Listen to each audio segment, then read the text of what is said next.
Hello and welcome to Ukraine Today. I'm Vladimir. Another busy week here in Ukraine. The fighting in the east doesn't seem to stop. Just last weekend, 6 Ukrainian soldiers were killed and 13 wounded, all in the course of 24 hours.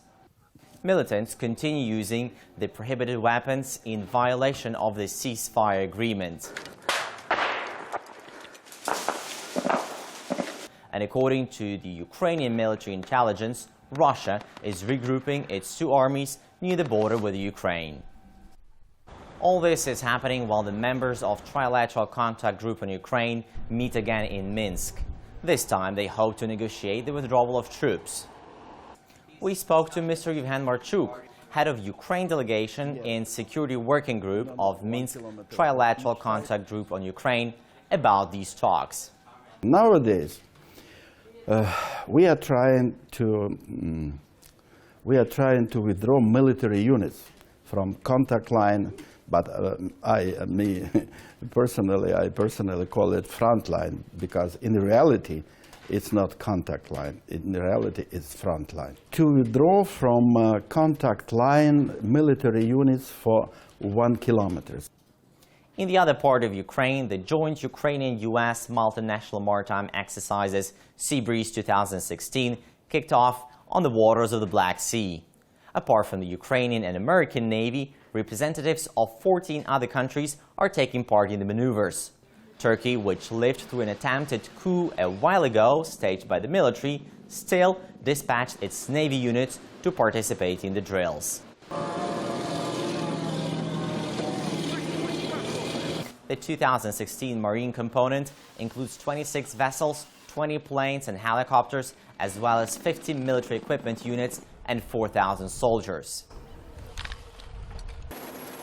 One of the most watched videos from the military drills was parachute-free airdrop of naval border guards from a 7-meter height from a helicopter flying with a speed of about 30 kilometers per hour.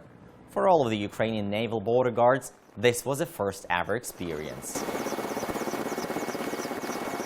Indeed, you don't get to jump out of the flying chopper every day.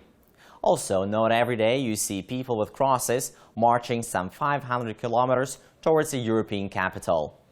To celebrate the 1028th anniversary of baptism of Ukraine on July 28th, Orthodox groups from eastern and western Ukraine walked for around 3 weeks to reach Kyiv. But their differences were not only geographic, but also political. The Kremlin-backed procession of the Orthodox priests, flock and private security guards were feared to have ulterior motives behind their crusade on Kyiv. The government suspected that Moscow-oriented Orthodox group would clash with Kyiv-backed Orthodox, or that the procession will be used for provocations and possibly violence. Hence, under the tight security measures, both groups safely reached Kyiv, marched across the city center, prayed in the famed Lavra monastery, and without any incident left home.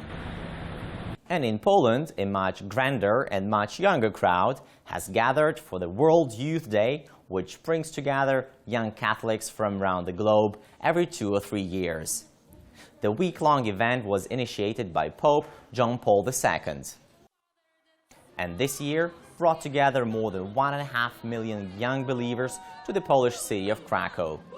Traditionally, the Pope comes for the final days of the gathering and addresses the crowd.